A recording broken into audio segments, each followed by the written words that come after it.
ሰላም ለክ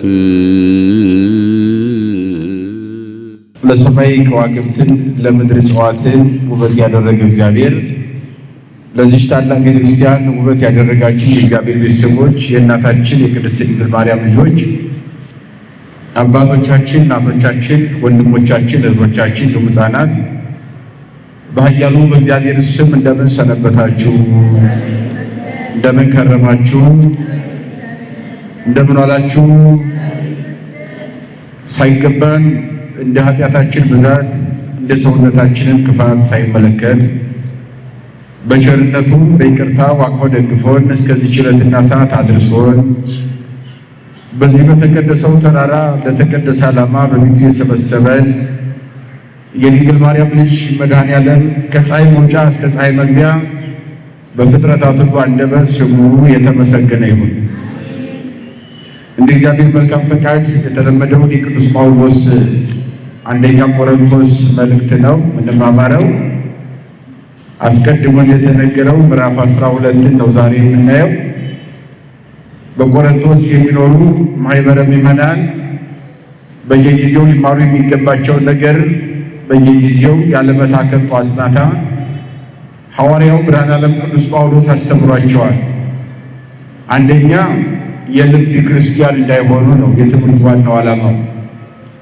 ሁለተኛ ሳይገባቸው እንዳይመላለሱ እምነቱ ገብቷቸው እንዲመላለሱ እምነቱን አውቀውት እንዲኖሩ አስረግጦ የነገረበት ዋናው ዓላማው ይህ። በተለያየ ርዕሰ ጉዳይ ጽፏል፣ ከትቧል፣ አስተምሯል፣ ተናግሯል ሐዋርያው።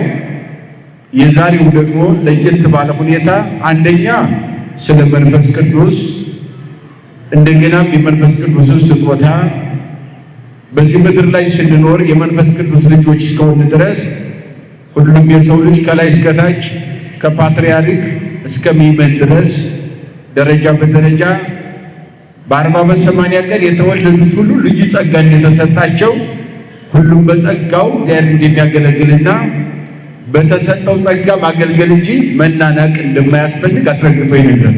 ከቃሉ ጋር ናችሁ? በተሰጠን ጸጋ ምን ማለት ማንን ማገልገል? ንገሩኝ። ማንን ማገልገል? እግዚአብሔርን ማገልገል። አንደኛ መመጻደቅ እንደማያስፈልግ ነው። ሁለተኛውም ደግሞ እኔ አዋቂ ነኝ ብሎ ራስን መኮፈስ እንደማያስፈልግ ከንቱነት እንደሆነ ሁልጊዜ ራሳችን ባዶ ማድረግ አላውቅም እኔ ባሪያ ነኝ፣ አገልጋይ ነኝ፣ ታዛዥ ነኝ ማለትን ማንም ሰው ገንዘብ ማድረግ እንዳለበት አስረግጦ ይናገራል ሐዋርያው። ደግሞም እኔ ብቻ ነኝ የማስተማር ጸጋ የተሰጠኝ፣ እኔ ብቻ ለእግዚአብሔር ቅርብ ነኝ ማለትም እንደማይቻል ሁሉም ለእግዚአብሔር የቀረበ ሁሉም ጸጋ ያለው በየደረጃው ጸጋ ያልተሰጠው ሰው እንደሌለ አስረግጦ ይነግረናል ማለት ነው። ይህንን ነው የሚነግረን። ሲጀምር እንደው መንፈስ ቅዱስ ወስ የመንፈስ ቅዱስ ጸጋና ስጦታዎችን ከመዘርዘራችን በፊት ተናግሮታል ሐዋርያው። ራሱ መንፈስ ቅዱስ ማን ነው የሚለው ማየት ያስፈልጋል። መንፈስ ቅዱስ ሁላችን እንደምናውቀው ከሦስቱ ቅዱስ አንዱ ቅዱስ ነው። ከሦስቱ አካል አንዱ አካል ነው። በነገረ ሥላሴ ትምህርት አብ ወልድ መንፈስ ቅዱስ ብለን ሥላሴን እንገልጻለን። ያው እንግዲህ በስም በአካል በግብር ሦስት ናቸው ብለን ዘወትር የምንማረው። በነገራችን ላይ ማንም ክርስቲያን ይህን ማወቅ ግዴታው ነው። ይሄ መሰረታዊ ትምህርት የሚያስፈልግበት ዋናው ዓላማው ሳናውቅ እንዳንኖር ማውቆ መኖር ለአንድ ክርስቲያን ተገቢ። አላወቅን በደንብ ካልተረዳን ነገ ወዲያ ክደት ይመጣል፣ መንሸራተት መውደቅ ስለሚመጣ ማንም ክርስቲያን ግዴታው ይሄ ቅድመ ግራኝ መሐመድ የሚባለው ወራሪ እንደዚህ ቤተክርስቲያናችን ሃይማኖታችን ምስቅልቅል ያደረገው ኢትዮጵያ ላይ እሱ ነው። ይሄንን እውነታ ሳንናገር እንዳለ ወደድም ጠላም። ምክንያቱም ከዚያ በፊት የነበረው ማንኛውም ኦርቶዶክስ 5ቱ አዕማደ ምስጢርን 7ቱ ምስጢራተ ቤተክርስቲያንን ጠንቅቆ ያውቅ ነበር። እየሰማችሁኝ ነው? ምን ያውቅ ነበረ?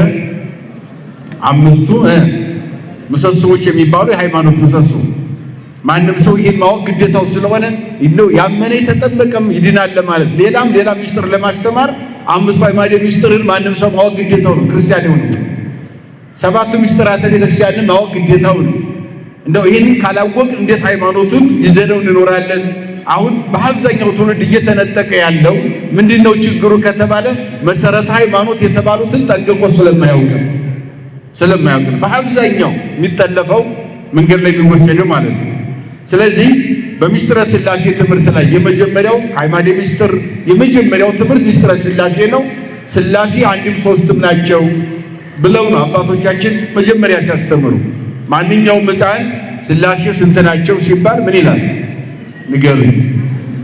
ምን ይላል? አንድም ሦስት ናቸው። የመጀመሪያው ትምህርት ነው። ከዚያ በኋላ ሦስትነታቸውን እስኪ ግለጥልኝ ይባላል። እንደዚህ ነው አባቶቻችን ሲያስተምሩ፣ ሕፃን ሆነን ሲያስተምሩን ነገረ ሥላሴ ሃይማኖትን ይህን መሰረት ማወቅ ስላለበት አንድም ሦስትም ናቸው ካልን በኋላ እስኪ ሦስትነቱን ንገረኝ።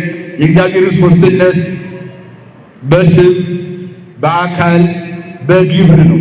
እግዚአብሔር ሦስት ሥላሴ በምን አልኳችሁ? በስም በአካል በምን በግብር። በስም ሦስት ስንል ምን ማለት ነው ይጠይቁናል። ከዚያ መጀመሪያ ነግረው ነው የሚጠይቁን በደንብ እንድንይዘው ማለት ነው። በስም ሦስት ስንል አብ ስሙ አብ ነው። ወልድም ስሙ ማን ነው? ወልድ ነው። መንፈስ ቅዱስም ስሙ ማን ነው?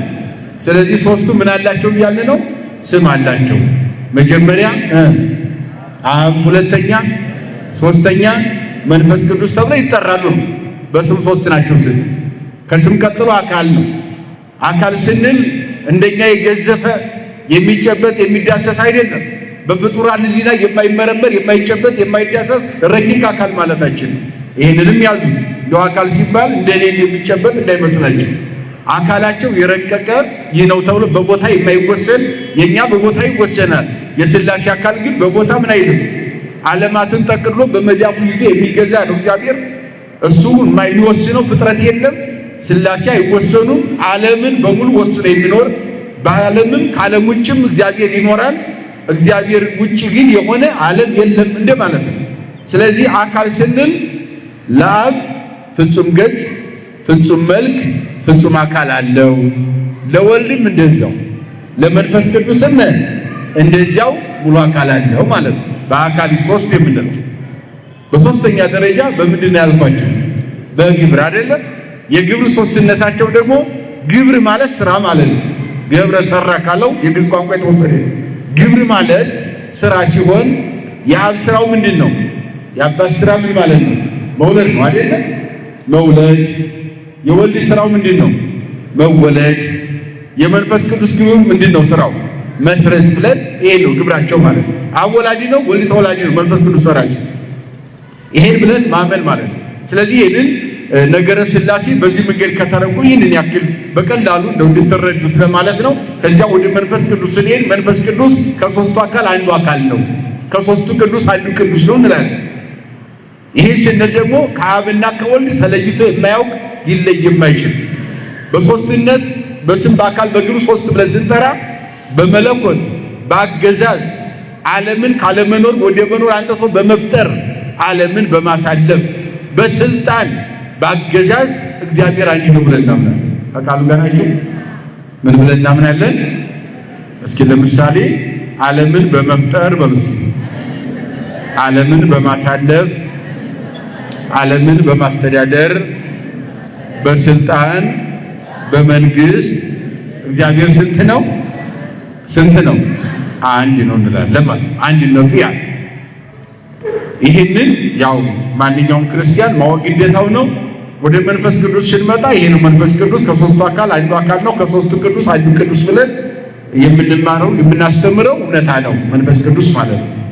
እንግዲህ ሌላው መንፈስ የሚለው ሰፊ ትርጓሜ ያለው ራሱን ችሎ መንፈስ የሚለው ለነፋስ እንሰጠዋለን። መንፈስ የሚለው ነፋስም መንፈስ ይባላል። በዮሐንስ ወንጌል ምዕራፍ 3 ላይ ስታነቡ እስመ መንፈስ አበፈቀደ ይነፍስ፣ ነፋስ ወደ ፈለገው ይነፍሳል። ወቃሉ ተሰምዕ፣ ቃሉን ትሰማለህ። ይተአምር ሀበይ ሐውር ወሀበይ ይመጽእ፣ ከየት እንደሚመጣ ወዴት እንደሚሄድ ግን አታውቅም አለው። ለኒቆዲሞስ ትምህርተ ጥምቀትን በሚያስተምረው ጊዜ የልጅነትን ትምህርት በሚያስተምረው ጊዜ ተናግሯል ማለት ነው። ስለዚህ ነፋስ ምን ይባላል? መንፈስ ይባላል ማለት ነው። ሌላው ነፍስ መንፈስ ይባላል።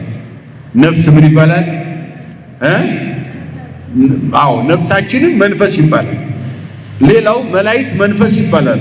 ሐዋርያውም እንደገለጠው ቅዱስ ጳውሎስ ቅዱስ ዳዊትም እንደተናገረው ዘይሬስሲሆሙ ለመላእክት መንፈሰ መላእክቱን ምን ያደርጋቸዋል? መንፈስ ያደርጋቸዋል ይላል። የሚላላኩትን ምን ያደርጋቸዋል? መንፈስ ያደርጋቸው ይላል። መላእክት ነፋስ መንፈስ ይባላል። እየሰማችሁ ነው? ነፋስ ምን ይባላል? ነፍስ ምን ይባላል? መላእክት ምን ይባላሉ? እግዚአብሔር ምን ይባላል? መንፈስ ይባላል። መንፈስ የሚለው ቋንቋ ለዚህ ሁሉ ይተረጎማል ማለት ነው። እሺ መንፈስ ለነኚህ ሁሉ የሚሰጥ ከሆነ ደግሞ ዋናው መሰረታዊ ትርጉሙ ምን ስለሆነ ነው ለነኚህ ሁሉ የተሰጠው ሲባል መንፈስ ማለት ረቂቅ ማለት ስለሆነ ምን ማለት ነው?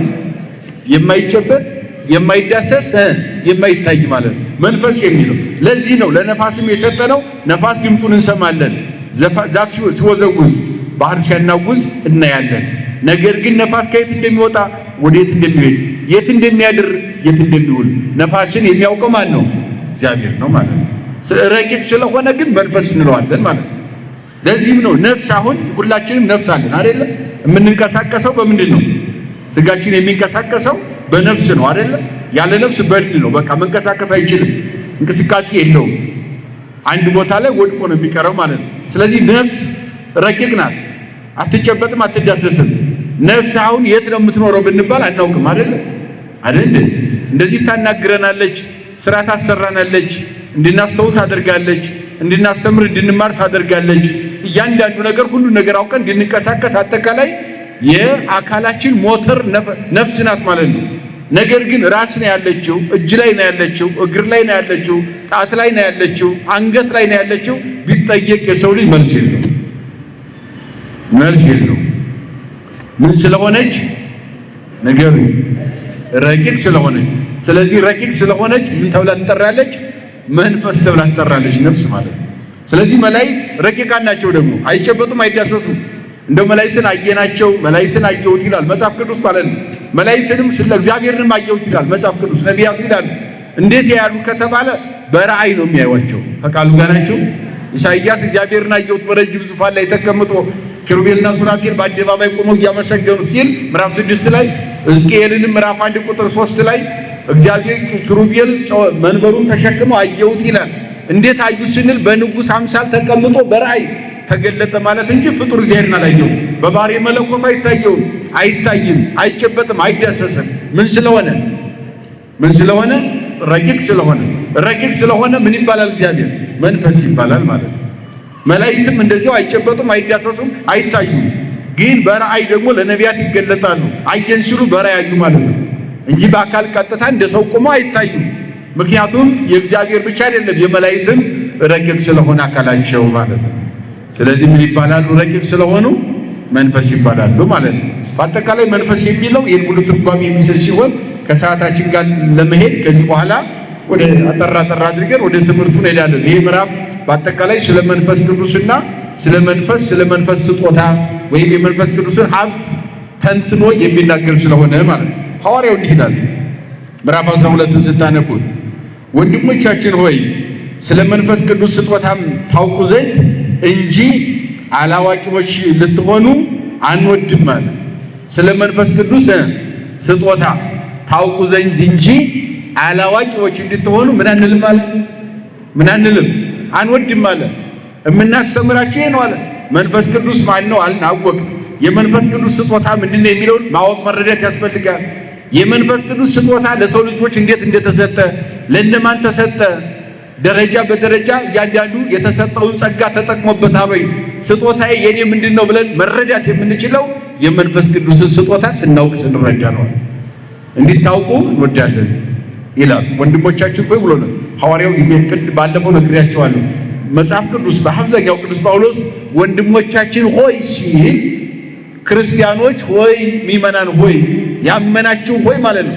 ሴትን፣ ወንድን፣ ሕፃናትንም ሁሉንም አረጋውያንን ያካተተ ቋንቋ ወንድሞቻችን ሆይ የሚለው በእግዚአብሔር አንድ መሆናችንን ይህንን መግለጽ ነው። ይቀጥልና ቀድሞም እናንተ አሕዛብ በነበራችሁ ጊዜ ይላል ሳታምኑ ማለት ነው ከሰማያ ሰማያት ወረደ ከድንግል ተወለደ በኪደተ እግር ዓለምን እየተመላለሰ አስተማረ በቀራንዮ ተሰቅሎ ዓለምን አዳነ የሞትን ማሰሪያ ቆርጦ መቃብር ረግጦ ተነሳ የሚለውን ሳታምኑ በመጀመሪያ እያለ ነው። አሕዛብ ማለት ያላመኑ ማለት ነው። ቀድሞ በእግዚአብሔርነቱ የማያምኑ በኋላም አምላክ ሆኖ ሰው ሆኖ ዓለምን በማዳኑ የማያምኑ አሕዛብ በነበራችሁ ጊዜ አለ ቀድሞ ዲዳዎች ጣዖታትን ታመልኩ በነበራችሁ ጊዜ ዲዳዎች አያችሁ የነበሩ ጣዖታትን ታመልኩ እንደነበረ ጣዖትን በማምለክ ረክሳችሁ እንደነበረ ወደ ቀድሞ እንደወሰዷችሁ ትሄዱ ዘንድ እንደነበረ ታውቃላችሁ። ያ ማለት ዲዳዎች የነበሩ ጣዖትን ታመልኩ ነበር የሚለው ትርጓሜ ምን ማለት ነው? ዳዊት እንደገለጠው ዳዊት በደንብ ገልጧቸዋል። አንደኛ የአሕዛብ ጣዖት ከእንጨት የተሰራ ከምን የተሰራ ነው? ድንጋይ ይጠርባሉ። ከፈለጉ የቄሳርን ምስል በድንጋይ ጠርበው ያቆሙታል አደባባይ ላይ ማለት ነው። ከፈለጉም ደግሞ ዘንዶ ሊሆን ይችላል በድንጋዩን በዘንዶ ቅርጽ ይቀርጹታል ያዘጋጁታል። ከፈለጉ እንጨት ይቆርጣሉ። እንጨቱን ከቀረጹ በኋላ በነገስታት አምሳል ይቀርጹታል ያስቀምጡታል። ከፈለጉም በላም ጥጃ አምሳል ይቀርጹታል። ከፈለጉም አንበሳ ነብር አድርገው ይቀርጹታል። ያንን ከቀረጹት በኋላ እጅ አለው፣ እግር አለው፣ አፍ አለው፣ ጆሮ አለው፣ ራስ አለው፣ ሁሉን ነገር አዘጋጅተውለታል። አደባባይ ላይ አቆመው ይሰግዱለታል። ምን ብለው ማለት ነው? አምላክ ነው ብለው በእግዚአብሔር ቦታ እንጨትና ድንጋይ አስቀምጠው ያመልኩ ነበረ። ዲዳ የሆነ ጣዖት በምታመልኩበት ጊዜ አለ አፍ እያለው የማይናገር አፍቦም ለይነቡ ይላል። አፍ እያላቸው የማይናገሩ እድቦም ይገሱ እጅ እያላቸው የማይደስሱ እግር ቦም ይሐውሩ እግር እያላቸው የማይንቀሳቀሱ እነኚህ ሁሉ ያመልኩ በነበረ ሰዓት እንደዚያ እንደነበራችሁ እያለ ነው። በዚያን ማንም በእግዚአብሔር መንፈስ ቢናገር ኢየሱስ ውጉዝ ነው የሚል እንደሌለ በመንፈስ ቅዱስ ስም ካልሆነ በቀር ኢየሱስ ጌታ ነው ሲል አንዲስ እንኳን እንዳይችል አሳውቃችኋለሁ። ያ ማለት ምን ማለት ነው? ኢየሱስ ክርስቶስ ጌታ የጌቶች ጌታ የነገስታት ንጉሥ ያ ማለት ሁሉ አምላክ ሁሉን ያስገኘ ሁሉን የፈጠረ ዓለምን መጥቶ ያዳነ ይሄንን ለመመስከር የግድ የመንፈስ ቅዱስ ጸጋ ያስፈልጋል። ተቃሉ ጋር ናችሁ። ስታምኑ ጸጋ መንፈስ ቅዱስ ያድርባችኋል። መንፈስ ቅዱስ ያላደረበት ሰው ኢየሱስ ክርስቶስ ጌታ የጌቶች ጌታ መሆኑን አረጋግጦ ሊናገር አይችልም እያለ። ስለዚህ የመንፈስ ቅዱስ ስጦታ ማለት አንዱ ዋናው የመጀመሪያው የመንፈስ ቅዱስ ስጦታ እግዚአብሔርን አምኖ ስለሱ መመስከር ነው። እስኪ በሉ ዋናው በሉ እስኪ የመንፈስ ቅዱስ የመጀመሪያው ስጦታ እግዚአብሔርን አምኖ ስለሱ ጌትነት፣ አምላክነት፣ ሁሉን ገዥነት መመስከር ነው። ምን ማለት ነው? መመስከር ነው። ማን ያደረበት? መንፈስ ቅዱስ ያደረበት ሰው አያችሁ። ወይም ኢየሱስ ነው ውጉዝ ነው ኢየሱስ ሊል አይችልም ማለት መንፈስ ቅዱስ ያደረበት ሰው እንዲያይ ኢየሱስ ውጉዝ ነው ማለት ውጉዝ ማለት ምን ማለት መሰላችሁ? ቋንቋው ትንሽ ውጉዝ ብሎታል እዚህ ላይ ሲሰብ ውጉዝ ማለት ትርጉም ሲተረጎም የተለየ ማለት ነው። በቃሉ ጋር ናችሁ። አምላክነት ዝቅ ያደረጉ ሰዎች ስለነበሩ ክብር ይግባውና አምላክ ነው አያችሁ። ክብር ይግባውና ፍጡር ነው ብለው የሚናገሩ ሰዎች ስለነበሩ አምላክ ነው ፈጣሪ ነው አያችሁ። አምላክ ነው ፈጣሪ ነው የፍጡራን ሁሉ አስገኝ ነው ሁሉን የሚያሳልፍ ነው የሁሉ አዳኝ መድኃኒት ነው ብለው ለመናገር የመንፈስ ቅዱስ ስጦታ ጸጋ ምን ይላል ያስፈልጋል። መንፈስ ቅዱስ አለ አንድ ሲሆን ስጦታው ልዩ ልዩ ነው። መንፈስ ቅዱስ ስንት ነው? ስንት ነው መንፈስ ቅዱስ? ስጦታው ግን ስንት ነው? ብዙ ነው አለ። መንፈስ ቅዱስ አንድ ነው፣ ስጦታው ግን አንድ አይደለም፣ ብዙ ነው። በጣም እዚህ እስከዚህ ተብሎ የማይሰበር የማይቆጠር ልክና መጠን የሌለው ሁሉን አትረፍርፎ የሚሰጥ ስጦታው ብዙ የሆነ መንፈስ ቅዱስ ግን ስንት ነው? አንድ ነው አለ። ጌታም አንድ ነው። ወይም ጌታ አንድ ሲሆን ልዩ ልዩ አገልግሎቶች አሉ አለ። እንግዲህ ልዩ ልዩ አገልግሎቶች አሉ አይደል? ማህሌት አለ አይደለ? ቅዳሴ አለ አይደለ? ስብከት አለ አይደለ? መዝሙር አለ አይደለ? አይደለ? ልዩ ልዩ አገልግሎት አለ። ይህ ሁሉ አገልግሎት ግን ለማን ነው? ንገሩ። ለአንድ ለማን ነው? ለአንድ ለእግዚአብሔር ነው ማለት ነው። አያችሁ፣ አገልግሎት ልዩ ልዩ ነው፣ እግዚአብሔር አንድ ነው። ሁሉም የተለያየ አገልግሎት ቢኖርም የተለያየ የምንገዛበት መንገድ ቢኖርም የምናመሰግንበት የተለያየ መንገድ ቢኖርም ግን ስንት ጌታ ነው ያለው? አንድ ጌታ ነው አለ። ለሱ ነው አለ ሁሉን በሁሉ በሚያደርግ እግዚአብሔር አንድ ሲሆን ልዩ ልዩ አሰራር አለ። ለሁሉም ጌታ እየረዳ በየድሉ እንደሚገባውና እንደሚጠቅመው ለእያንዳንዱ በግልጽ ይሰጠዋል። ለእያንዳንዱ መስጠት ይችላል። ለእያንዳንዳችን ከዚህ ግቢ ላለ ነው የተሰጠን ጸጋ ነው። ለእያንዳንዳችን ብዙ ጸጋ አለውና እግዚአብሔር ብዙ ጸጋ ሰጥቷል። ግን አንድ እግዚአብሔር አንድ ጌታ ነው። በመንፈስ ቅዱስ የጥበብ ቃል የሚሰጠው አለ። የጥበብ ቃል የሚሰጠው አለ ማለት በብልሃት በልዩ ሁኔታ መስጠት፣ ማስተማር፣ መግለጽ የሚችል ማለት ነው። የጥበብ ቃል የሚሰጠው አለ። በመንፈስ ቅዱስ የእውቀት ቃል የሚሰጠው አለ። ደግሞ መግለጽ ሳይችል ደግሞ ቁጭ ብሎ ብቻ ጥልቅ የሆነ ረቂቅ የሆነ ምስጢር የሚያውቅ እነኛ በብዙ ጥበብ መናገር ማውራት ወይም ማሳመን የሚችሉ ሰዎችን ቁጭ አድርጎ የሚፈጥር ማለት ነው። ለምሳሌ እኛ እዚህ ቆመን እናስተምራለን። እኛን አስተምረው እዚህ መቆም አይችሏል። በቃሉ ጋር ናቸው። እየሰማችሁኝ ነው? እዚህ ቆመው እንደኛ ይህንን ያክል ብዙ መናገር የማይችሉ አሉ። ግን እኛን መፍጠር የሚችሉ አያችሁ፣ እኛን ማስተማር የሚችሉ ዕውቀታቸውን በዘመን ሂደት ተምረን እንኳን ልናጠናቅቀው የማንችል በጣም የረቀቀ ዕውቀት ያላቸው ለእግዚአብሔር የቀረቡ በቅድስና በእውቀትም ከኛ እጅግ የተሻሉ አበው ሊቃውንት በቤተክርስቲያን በገዳማት በአድባራት አሉ። የማሳመንና የመናገር ጥበብ በጥበብ የተሰጠው ቃል የተሰጠው ሰው አለ አለ። ደግሞም ደግሞ ዕውቀት የተሰጠው ሰው አለ። ጥልቅ የሆነ ዕውቀት በመንፈስ ቅዱስ አለ። የዕውቀት ቃል ያለው ያንን ነው። የሚሰጠው አለ ማለት በጣም ጥንቅቅ ያሉ ሊቃውንት ምሁራን አሉ። ለነሱም የተሰጠ ይህም ጸጋ ነው አለ። በአንድ በዚያም መንፈስ እምነት ለአንዱም በአንዱ መንፈስ የመፈወስ ስጦታ ለአንዳንዱ የመፈወስ ስጦታ ድውይ የመፈወስ ለምጽ የማንጻት ዕውር የማብራት ሙት የማስነሳት ይህ ስልጣን በአባቶቻችን ሐዋርያት የተገለጠው ሲፈልጉ በልብሳቸው ዘርፍ አልፈው ሲሄዱ ጥላቸው ያረፈበት ድውይ ይነሳ ሙት ይነሳ ነበር። ደግሞም ጨርቃቸው እንዳሰው ድውያን ይፈወሱ ነበር። ደግሞም በቃል ብቻ በኢየሱስ ክርስቶስም ተነስና ተመላለስ ብለው ሐዋርያት አባቶቻችን ሽባ የነበረውን መተርተር ማቅናት የቻሉ አባቶቻችን አሉ። ይሄን ነው ስጦታ እየነገርን ያለው ድውይ የመፈወስ ስጦታ። ስለ አንዱም ታምራትን የማድረግ ታምር የማድረግ ስጦታ፣ ለአንዱም ትንቢት የመናገር ትንቢት የሚናገሩ ሱባኤ የሚቆጥሩ በዘመን ሂደት 5500 ዘመን ሳይፈጸም እንደተፈጸመ አድርገው ማየት የቻሉ ነቢያት፣ አሁን ያለንበትን ዓለም አረፍተ ዘመን በስጋ ሳይገድባቸው ይህን ዘመን ያዩ ነቢያት፣ አሁን የምንናገረው የምናስተምረው የነቢያት ትምህርት ያን ጊዜ የነበረ የዛሬ ስንት ሺህ ዓመት የተናገሩ ነቢያት አሁን ያለውን ነገር አይተው ተናግረዋል።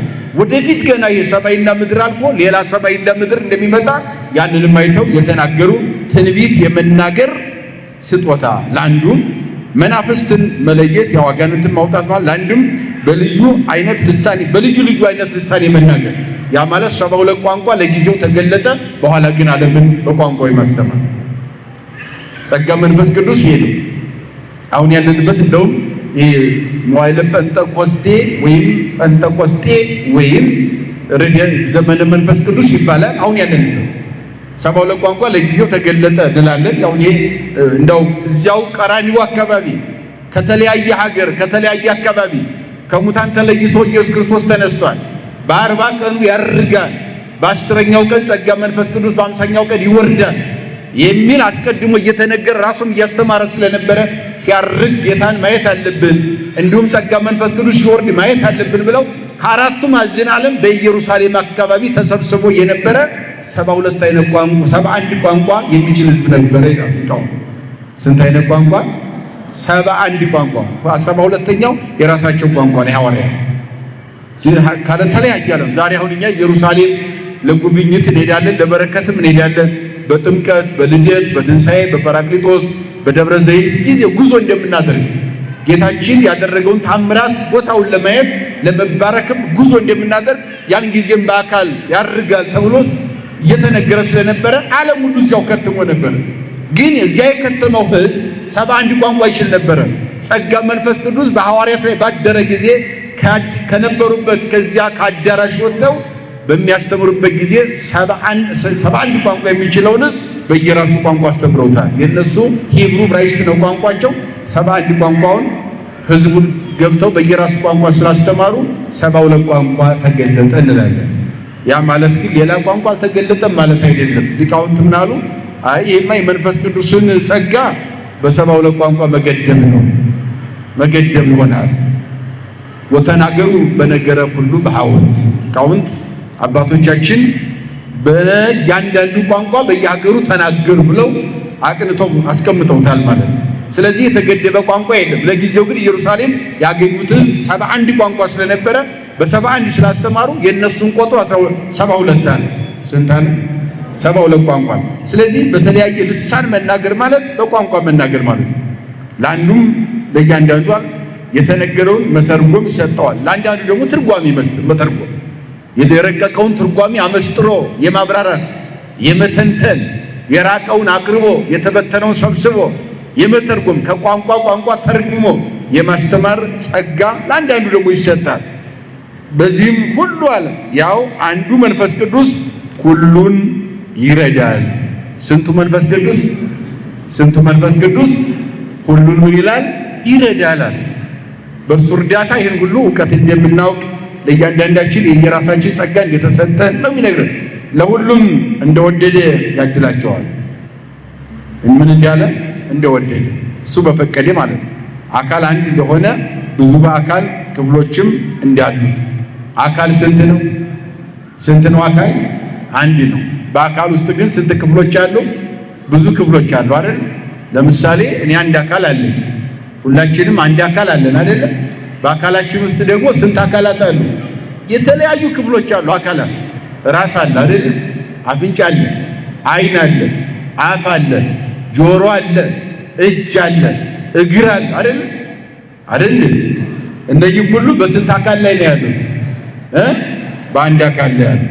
ለእያንዳንዱ አካል ክፍሎች እንዳሉት ይልና ይህንን አሁን ያልኳችሁን የሚተነትነው ነገር ግን አለ በአካል ክፍሎች ሁሉ ብዙዎች ሳሉ አንድ አካል እንደሆነ ክርስቶስ ደግሞ እንዲሁ ነው አለ።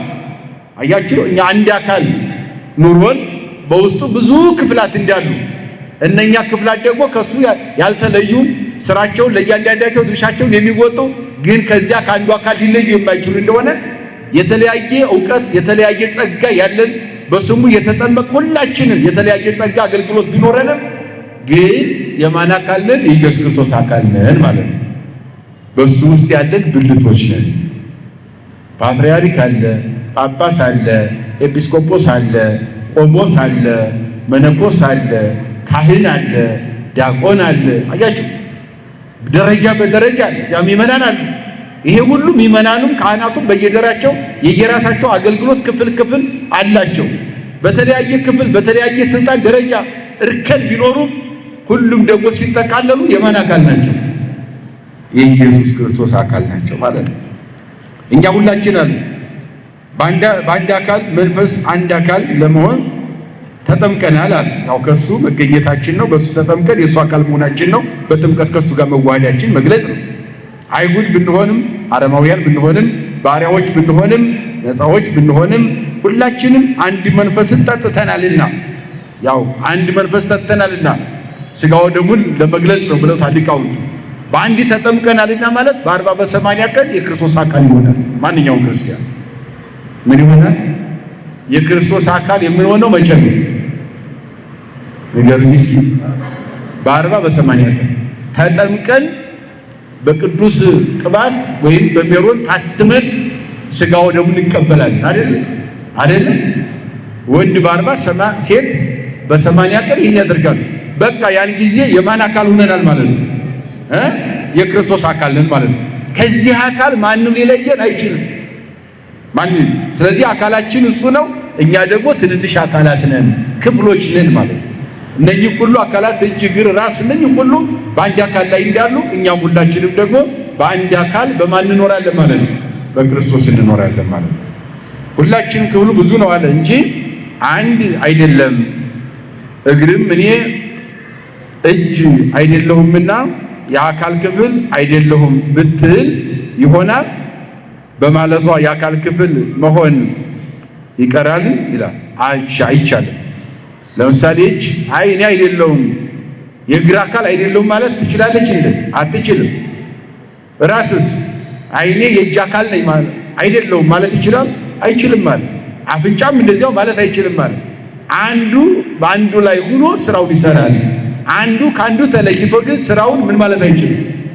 እስኪ አሁን ለምሳሌ ራስ ባይኖር አሁን ሌላው አካል የሚሰራው ስራ አንገት በላይ አያስፈልገኝ ቢል እግር ምን ይሆናል? እግር ምንም ትርጉም የለውም አይደል? አያችሁ? አይን እኔ ብቻዬን በቂ ነኝ ብትል አይን ራሷ ምን ላይ ተቀምጣ አስቡት። አፍንጫ ራሱ እኔ ብቻዬን በቂ ነኝ ይሆናል? አይሆንም። እግር ብቻዬን በቂ ነኝ እኔ ነኝ የምራመደው ቢል እሱ ተራምዶ ስራ ካልሰራ እጅ ከሌለ አይን ካላየ ካላንቀሳቀሰ ምን ይሰራል? አንዱ ያለ አንዱ መሆን አይችልም። ስለዚህ ለሁሉም አንድ አካል አላቸው። በዚያ ላይ ተስማምተው ሲኖሩ ምን ይሆናሉ ማለት ነው? ጤነኛ ይሆናሉ፣ ስራቸው ይከናወናል ማለት ነው። እኛ ሁላችን የክርስቶስ አካል ነን ከላይ እስከታይ። አይ እኔ ፓትርያርክ ነኝ እኔ ብቻ በቃለሁ ለእግዚአብሔር ማለት ይቻላል? አይቻልም። አይቻልም ማለት ነው። አይ ጳጳስ አያስፈልገኝም ማለት ይችላሉ ፓትርያርኩ? አይችሉም። እሺ ጳጳሱስ ቆሞስ አያስፈልገኝም ማለት ይችላሉ? አይችሉም። ቆሞሱ መነኩሴ አያስፈልገኝም ማለት ይችላል? አይችልም። ካህን አያስፈልገኝም ማለት ይችላል? አይችሉም። ካህኑስ አይኔ ያለ ዲያቆን ብቻዬን በቂ ነኝ ማለት ይችላሉ? አይችሉም። እሺ ያለ ሰባኪ እኖራለሁ ማለት ይችላሉ? አይችሉም። ስለዚህ እነዚህ ሁሉ ብልት በአንድ ላይ ሆነው ህይወት የሚኖራቸው ስራቸውን የሚያከናውኑት በአንድ አካል ነው። አካላቸው ማለት ነው ኢየሱስ ክርስቶስ። ይሄ አጠቃላይ የብልቶች ጉዳይ በዚህ ጉዳይ የሚተነትነው እንደው ጊዜያችንን ለመሻማት ወደታች ወረድና ክፍሎቹም ሁሉ ይላል ይታመማሉ። በአካል ክፍል ቢታመም ከርሱ ጋር የአካል ክፍሎች ሁሉ ይታመማሉ። ለምሳሌ አንድ ክፍል ከታመመ ሁሉም ይታመማሉ ማለት ነው። እግር ከታመመ ሁሉም ታማሚዎች ናቸው አይደል? አዎ። እጅም ከታመመ ሁሉም ታማሚዎች ናቸው። ስለዚህ ከኛ መካከል እንደዚህ የታመመ ካለ ሁሉም ይታመማል። በመካከላችን ክደት መንፈስ ያለበት ካለ ሌላው ይታመማል። በዚያ በክደት መንፈስ ማለት ነው። አላዋቂ ካለ ባላዋቂነቱ ሲወድቅ ሌሎችንም ይዘው ይወድቃል ማለት ነው። ሌላውም አብሮ ይታመማል ማለት ነው። የማይታመም የለም። አንዱ ከዚህ ሲወጣ ከኛ ሲወጣ ሁላችን እንታመማለን። የማይታመም የለም ማለት ነው። ስለዚህ ህይወታችን ስራችን ሁሉ የሚከናወነው ብቻ ሳይሆን ህይወታችን ሕያውነት የሚኖረው በአንድ አካል በኢየሱስ ክርስቶስ ላይ ስንጸና በእምነታችን ጸንተን ስንኖር ማለት የአካል ክፍሎች እርስ በርሳቸው እንዳይለያዩ አካሎችን ሳይነጣጠሉ በክብር እንዲስተካከሉ አስማማው። ይህን ያደረገው አስማምቶ አኖራቸው። እነኚህ እጅም እግርም ሁሉንም ከላይ እስከታይ አስማምቶ በአንድ ላይ ሆነው በአንድ አካል ላይ ተስማምተው ሁሉም የድርሻውን ስራ እንዲሰራ ስራ የተሰጠው ጸጋ አለው። የእጅ ጸጋ አለው ይሰራል። የእግር ጸጋ አለው ይራመዳል። የዓይን ጸጋ አለው ያያል። የራስ ጸጋ አለው ያስባል ማለት ነው። የአፍንጫ ጸጋ አለው ያሸታል። የአፍ ጸጋ አለው ይናገራል። እነኚህ ሁሉ ስራ አላቸው፣ ስራቸውን ይሰራሉ። ስራቸውን የሚያሰራቸው ግን አንድ አካል ነው። እርሱም ማን ማለት ነው? እግዚአብሔር መንፈስ ቅዱስ ነው። ሰጪው መንፈስ ቅዱስ አንድ ነው። ስራው ግን ስንት ነው? ብዙ ነው ያለው ይህንን ለመግለጽ ፈልጎ ነው ሐዋርያው። የክርስቶስ አካል ናቸው ሁሉ እያንዳንዳቸውም የአካል ክፍሎች ናችሁ። እግዚአብሔር ለቤተ ክርስቲያን የሾማችሁ አስቀድሞ ሐዋርያትን አስቡ፣ ሁለተኛም ነቢያትን፣ ሶስተኛም መምህራንን፣ ከዚያም በኋላ ታምራትን ኃይልን ማድረግን የተሰጣቸው፣ ቀጥሎም የመንፈስ ሀብት የተሰጣቸው፣ የመረዳትም ሀብት የተሰጣቸውን፣ የመምራት ቋንቋን የመናገር ሀብት የተሰጣቸውን ነው። በእውኑ ሁሉም ሐዋርያትን ይሆናሉን? ጥያቄ አመጣ። ሁሉም ሐዋርያትን ይሆናል? አይሆንም። የሐዋርያነት ሀብት ለሐዋርያት ብቻ ይሰጠው። በእውኑ ሁሉም ነቢያት ይሆናሉን? አለ። አይሆኑም። የነቢይነት ሀብት ለማን የተሰጠ ነው? ለነቢያት የተሰጠ ነው። በእውኑ ሁሉም ሊቃውንት መሆን ይችላሉን? አይችሉም። የሊቃውንትነት ሀብት ለሊቃውንት ብቻ ምን ያለ ነው? የተሰጠ ነው። ይህን እየገለ በእውኑ ሁሉ ሐዋርያትን ይሆናሉን? ሁሉስ ሐዋርያትን ነቢያትን ይሆናሉን? ሁሉስ መምህራን ይሆናሉን? ለሁሉም ታምራትን የማድረግ ኃይል ይሰጣልን? ታምር የሚያደርግም የተሰጠው ብላለ ብለናል። ቅድም ዘርዝሯቸዋል። ለሁሉስ የመንፈስ ሀብት ይሰጣልን? ሁሉስ በቋንቋ ይናገራሉን? ሁሉም ቋንቋ መናገር የተሰጣቸዋል። ያልተሰጠውም አለ። ሁሉስ ይተረጉማልን? ሁሉም ተርጓሚ መሆን አይችልም። ለተርጓሚዎች የተሰጠ ሀብት ነው ትርጓሚ ማለት ነው። ነገር ግን ለምትበልጠው ጸጋ ቅኑ ይላል። ደግሞም የምትሻውን መንገድ አስተምራችኋለሁ። ለምትበልጠው ጸጋ ምን በሉ? ቅኑ። ያ የምትበልጠው ጸጋ ምንድናት የሚለው ስንመለከተው ከሁሉም በላይ ትሕትናና ፍቅርን ገንዘብ ማድረግ ነው። ትዕቢትን ማራቅ፣ ስለ ትዕቢት ፈንታ ትሕትናን ገንዘብ ማድረግ። አያችሁ፣ ጥላቻን ማራቅ፣ ስለ ጥላቻ ፈንታ ምንን ገንዘብ ማድረግ? ፍቅርን ገንዘብ ማድረግ ነው። ከምንም በላይ ደግሞ አለ ትዕቢትን ማራቅ የሚለው ነገር ሊሰበርበት የሚገባው እውነታ። ትምህርቱን በዚህ ነው የሚጨርሰው። ይህን ምዕራፍ በዚህ ይጨርሳል። አሁን ከላይ የዘረዘርናቸው ሁሉም ጸጋ አለው ባጭሩ። ምን አለው? ከኛ መካከል ጸጋ ያልተሰጠ የለም። የግድ ፓትርያርክ መሆን አይጠበቅብንም። የግድ ጳጳስ መሆን አይጠበቅብንም። የግድ ቄስ መነኩሴ መሆን አይጠበቅብንም። የግድ ሰባኪ መሆን አይጠበቅብንም። የግድ ተርጓሚ መሆን አይጠበቅብንም። ይሄ ለተሰጠው ተሰጥቷል። ማንጠፍም መጎዝጎዝም ጧፍ ማብራትም ዕጣን ዘቢብ ማንጣትም አስቡት፣ መጋረጃ መጋረድም ምንጣፍ ማንጣፍ፣ እነኚህ ሁሉ በአጠቃላይ ወንበር ማዘጋጀት፣ ዝማሬ መዘመር፣ እያንዳንዱ እንቅስቃሴ ለእግዚአብሔር መታዘዝ፣ መመጾትም መጾምም መጸለይም ከእግዚአብሔር የተሰጠ ጸጋችን ምናችን ነው። አዎ አይ ጳጳስ ስለሆነ ወይም ቄስ ሰባኪ ስለሆነ ልዩ ጽድቅ አለው ማለት አይደለም። ምን አንጣቱም እኩል ነው ከሰባኪው ጋር ማለት ነው። የሚያነበውም የሚተረጉመውም እኩል ነው። አይ የተርጓሚው ልዩ ክብር አለው ማለት አይቻልም። የሚተረጉመውም የሚያነበውም ዋጋቸው እኩል ነው። አያችሁ፣ የሚሰማውም የሚያሰማውም የሚሰብከውም የሚሰበከውም ጸጋ ነው። ከሚሰብከው አስቡት፣ ቁጭ ብሎ የሚሰማው የሁለቱም ጸጋ ነው። መስማት ከማሰማት ጋር ጸጋው እኩል ነው። ዋጋችን በእግዚአብሔር እኩል ነው። ግን ዋናው መሰረታዊ ነገር የኔ ይበልጣል፣ የኔ የተሻለ ነው የሚል ሐሳብ በውስጣቸው አይኑር። ሁሉም ጸጋ ተሰጥቶታል አለ። በተሰጠው ጸጋ የሚገለገለው አንድ እግዚአብሔር ነው። የሚወረሰውም አንድ እግዚአብሔር መንግስት ነው። የማን መንግስት ነው? የእግዚአብሔር መንግስት ነው። ስለዚህ ሁላችንም